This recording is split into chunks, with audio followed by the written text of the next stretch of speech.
कल अलविदा जुमा है। इसके बाद 30 तारीख से चैत्र नवरात्रि शुरू होंगी और इसके अगले दिन 31 मार्च को ईद है। लेकिन इस त्योहारी सीजन से पहले एक बार फिर विवाद के 4 सेंटर पॉइंट बन गए हैं, जिसके केंद्र में है नमाज।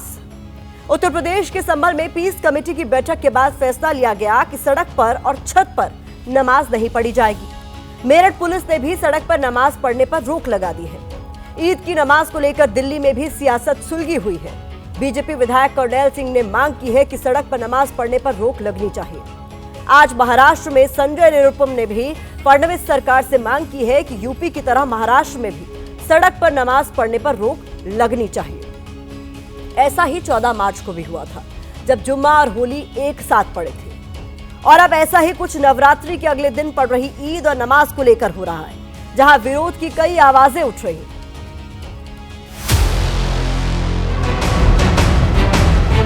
जनमानस को तकलीफ ना देते हुए अपने त्योहारों को मनाएं। और जितने आलिम मौलाना हैं, सब लोग कहते हैं कि नमाज तो मस्जिद में कबूल होती है, मस्जिद में मनाई जाती है। सड़कों वाली प्रथा किसने शुरू की? नमाज पढ़ने के लिए जगह बना हुआ है, रोड है चलने के लिए, आम लोगों को परेशानी होगी तो नमाज एकदम नहीं होना चाहिए। निश्चित रूप से बैंड लगना चाहिए। नमाज पढ़ने के लिए तो उनका मदरसा है, उनका मस्जिद है, और न कहीं जगह मिले तो कब्रिस्तान में इतना बड़ा जगह घेर कर रखे, वहाँ जाकर नमाज पढ़िए। सार्वजनिक जगह हो या रोड हो, वो लोगों के यूटिलाइजेशन के लिए वो आप नमाज अदा जरूर करें।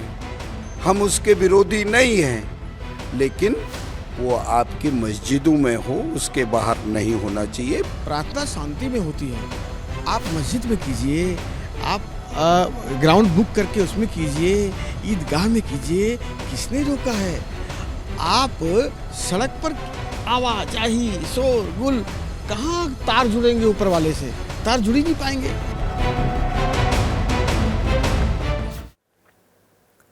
सड़क पर नमाज नहीं होगी, ये फैसला यूपी पुलिस ने लिया है। यूपी में बीजेपी की सरकार है, लेकिन इस पर मोदी सरकार में मंत्री और एनडीए के सहयोगी जयंत चौधरी भड़क गए हैं। जयंत चौधरी ने प्रतिष्ठित लेखक जॉर्ज ऑरवेल के उपन्यास 1984 यानी 1984 का जिक्र किया है। जॉर्ज ऑरवेल का यह उपन्यास भविष्य की भयानक तस्वीर को दिखाता है। उपन्यास ओशिनिया नाम के एक काल्पनिक देश पर आधारित है। इसमें ओशिनिया के तानाशाह को बिग बॉस बताया गया है। उपन्यास में एक निरंकुश सरकार के शासन के बारे में लिखा गया है, जो लोगों की निगरानी करता है और आजादी छीनता है। इस तानाशाह ने जनता की निगरानी के लिए थॉट पुलिस भी बना रखी थी। थॉट पुलिस एक ऐसी पुलिस थी जो सत्ता विरोधियों को उठा लेती है और सरकार के विरोधियों का नामो निशान मिटा देती है।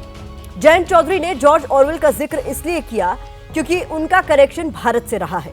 जॉर्ज ऑरवेल का जन्म 1903 में बिहार के मोतिहारी में हुआ था। ऑरवेल 1 साल की उम्र में मां के साथ लंदन चले गए थे। इसके बाद 1922 में पुलिस अफसर बनकर भारत लौटे थे। वो 1927 में नौकरी छोड़कर लेखक बन गए थे। यानी जयंत चौधरी आज के पुलिस फरमान को जॉर्ज ऑरवेल की कल्पना वाले पुलिसिया सिस्टम से जोड़कर देख रहे हैं, जो न्याय से ज्यादा नफरत को बढ़ावा दे रहा है। हमारा स्पष्ट संदेश ये है, 31 मार्च को ईद है, लेकिन ईद से पहले फरमान जारी हुआ है। फरमान यूपी पुलिस का, जिसमें साफ साफ लिखा है, ईद की नमाज न सड़क पर होगी न छत पर। बुधवार को संभल के सदर कोतवाली में एडिशनल एसपी श्रीश चंद्र, एसडीएम डॉक्टर वंदना मिश्रा और सीओ अनुज चौधरी ने पीस कमेटी की बैठक बुलाई थी, जिसके बाद एक गाइडलाइन जारी हुई। गाइडलाइंस में कहा गया है कि ईद की नमाज सड़क पर नहीं होगी, यानी सड़क पर नमाज पढ़ने पर रोक लगा दी गई है। इतना ही नहीं, संभल में प्रशासन ने घर की छत पर भी ईद की नमाज पढ़ने पर रोक लगा दी है। इसके अलावा ईद पर लाउड स्पीकर को लेकर भी सरकारी गाइडलाइन का पालन करना होगा। मस्जिद एवं ईदगाह के अंदर ही नमाज अदा की जाएगी। परिसर के बाहर सड़क पे कोई भी नमाज अदा नहीं की जाएगी। कुछ लोगों ने समय के अनुसार उस समय के लिए लाउड स्पीकर की मांग की थी। इसके संदर्भ में उनको उचित कार्रवाई के लिए अवगत कराया गया है और नियम के अनुसार ही सभी पर्व मनाए जाएंगे और कहीं भी कोई अशांति नहीं रहेगी। 31 मार्च को मीठी ईद है, यानी सेवैयां खाई जाएंगी, सेवैयां खिलाई जाएंगी। लेकिन सीओ के संबल साहब ने सेवैयों का मुकाबला भी गुजिया से कर दिया। आप यदि ईद की सेवैयां खिलाना चाहते हो तो आपको गुजिया भी खानी पड़ेगी। यहाँ गड़बड़ हो जाती है, जहाँ एक पास खान को तैयार, दूसरा खा नहीं रहा, तो यहाँ भाईचारा खत्म हो जाए। संभल की तरह ही मेरठ में भी ईद को लेकर यूपी पुलिस ने गाइडलाइंस जारी की है। मेरठ में सड़क पर नमाज पढ़ने पर रोक लगा दी गई है। किसी ने इसका उल्लंघन किया तो एफआईआर दर्ज होगी। उल्लंघन करने वालों का लाइसेंस और पासपोर्ट भी रद्द किया जा सकता है। किसी भी सूरत हाल में रोड पर नमाज नहीं पढ़ी जाएगी। अगर कोई बैठता है तो उसके खिलाफ बहुत ही सख्त कार्रवाई की जाएगी। और लगातार अपील कर रहे हैं लोगों से कि हमें कार्रवाई करने का मौका ना देता है। अगर ऐसा कोई क्रिमिनल केस किसी के खिलाफ दर्ज होता है तो पासपोर्ट और जो लाइसेंसेज होते हैं वो नहीं दिए जाते जब तक कोर्ट से एनओसी ना दी जाए। अगर ये लोग कोर्ट से बरी हो जाएंगे तभी इनको पासपोर्ट या लाइसेंस मिलेगा। ईद की नमाज को लेकर उठे इस बवंडर की आहट देश की राजधानी दिल्ली और महाराष्ट्र में भी महसूस हो रही है। दिल्ली में बीजेपी विधायक कर्नैल सिंह ने दिल्ली पुलिस कमिश्नर को एक चिट्ठी लिखी है, जिसमें दिल्ली की सड़कों और सार्वजनिक स्थलों पर पढ़े जाने वाली नमाज पर पूरी तरह से रोक लगाने की मांग की गई है। अब इसी पर बीजेपी और आम आदमी पार्टी गुत्थम गुत्था है। जो सड़कों के ऊपर नमाज हो रही है, नमाज पढ़ते हैं, हर शुक्रवार को ट्रैफिक जाम हो जाता है, एम्बुलेंस फंसी रहती है। जब मस्जिद के पास उनके पास जगह है तो मस्जिद में नमाज पढ़े। ऐसा नहीं हम किसी कानून के विरोधी हैं। एम्बुलेंस के अंदर कोई आदमी मरीज है तो उसका धर्म नहीं होता है, वो किसी भी धर्म का हो सकता है। इसलिए मेरे सभी मुसलमान भाइयों से हाथ जोड़ के विनती है, दिल्ली के अंदर कानून व्यवस्था बनाए रखें। किसी को नमाज से तकलीफ है, किसी को अजान से तकलीफ है। ये 27 साल बाद सत्ता में बड़ी मुश्किल से आए हैं, ये तकलीफ ही के अंदर है और ये समझ नहीं पा रहे हैं ये लोगों को क्या जवाब दें। इन पर जवाब नहीं है, भटकाने के लिए, लोगों को डाइवर्ट करने के लिए धर्म की राजनीति करते हैं। ईद की नमाज सड़क पर नहीं होनी चाहिए, इसको लेकर आज महाराष्ट्र से भी आवाज उठी। एकनाथ शिंदे गुट के नेता संजय निरुपम ने भी मांग की है कि सड़क पर नमाज पढ़ने पर रोक लगनी चाहिए।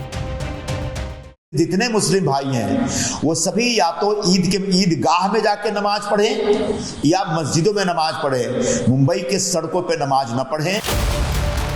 देश की राजनीति औरंगजेब और राणा सांगा के बाद अब नमाज के इर्द गिर्द घूम रही है, जिसे हर कोई अपने अपने चश्मे से देख रहा है। प्रशासन का तर्क है कि सड़क पर नमाज पढ़ने से रास्ता रुकता है, जिससे लोगों को दिक्कत होती है। लेकिन हर रोज सड़क पर नमाज नहीं पढ़ी जाती। साल में 2 बार ईद के मौके पर ही कुछ जगह सड़क पर नमाज होती है। फिर इतनी दिक्कत क्यों? आमतौर पर दोपहर की नमाज पढ़ने में औसत समय करीब 15 से 20 मिनट लगता है, लेकिन कांवड़ यात्रा के समय कई दिन तक रास्ता ब्लॉक कर दिया जाता है। वीवीआईपी रूट के समय भी कई बार 30 से 40 मिनट तक रास्ता ब्लॉक रहता है। सड़क पर जागरण होता है तो औसतन 4 से 5 घंटे लगते हैं, जिसकी वजह से कई बार रास्ता बंद हो जाता है। सड़क पर जगह जगह भंडारा होता है तो इसमें भी 2 से 3 घंटे तक रास्ता बंद होने की नौबत आ जाती है। सवाल तो छत पर नमाज पढ़ने की रोक पर भी है। आखिर छत पर नमाज पढ़ने से किसी को कैसे रोका जा सकता है? यही सुलगते सवाल अब अलग अलग पार्टियों के नेता बीजेपी की सरकार से पूछ रहे हैं।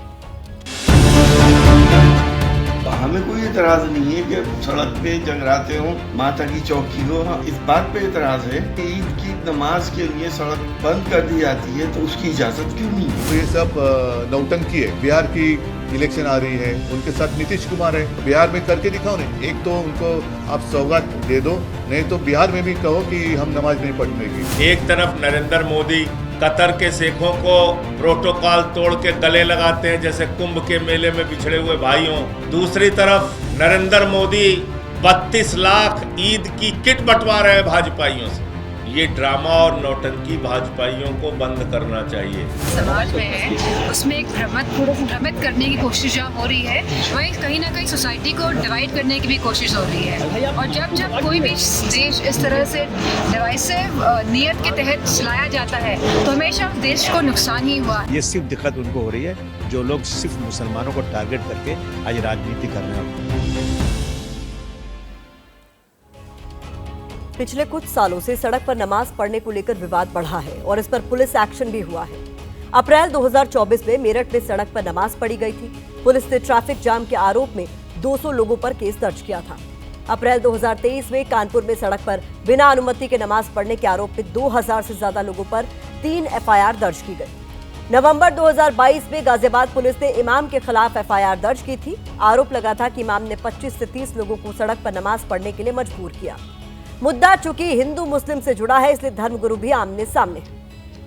आज़ादी के बाद से और उसके पहले से भी ये सब चीज़ें होती आई हैं। जगराते भी सड़क पे हुए हैं, कावड़ यात्रा भी सड़क पे निकलती हैं, जितने भी हिंदू धर्म के त्यौहार हैं उनके जुलूस निकलते हैं या सिख धर्म के निकलते हैं, वो सब सड़कों पे तो निकलते हैं। किसी मुसलमान ने आज तक कोई कंप्लेन किसी के खिलाफ नहीं की, बल्कि उन जुलूसों में, उन त्योहारों में शामिल होते हैं मुसलमान। कोई भी उत्सव करिए, लेकिन जो आम जनता को परेशानी हो करके आप कोई करते हैं तो ये अच्छा नहीं है। मस्जिद है, सार्वजनिक स्थल भी बहुत हैं, तो उस स्थल पे होना चाहिए। ईद हो, नमाज हो या नवरात्र हो, देश में हर तरफ सिर्फ धार्मिक विवाद का शोर है। इस शोर के बीच भाईचारे की कुछ बातें आपके सामने हम रख रहे हैं, क्योंकि ये पंक्तियां ट्रेंड कर रही हैं। ऐसी कोई मिसाल जमाने ने पाई हो, हिंदू के घर में आग खुदा ने लगाई हो, बस्ती किसी की राम ने यारो जलाई हो, नानक ने सिर्फ राह सिखों को दिखाई हो, रामो रहीमो नानको और ईसा तो नर्म है, चमचों को देखिए पतीली से गर्म है।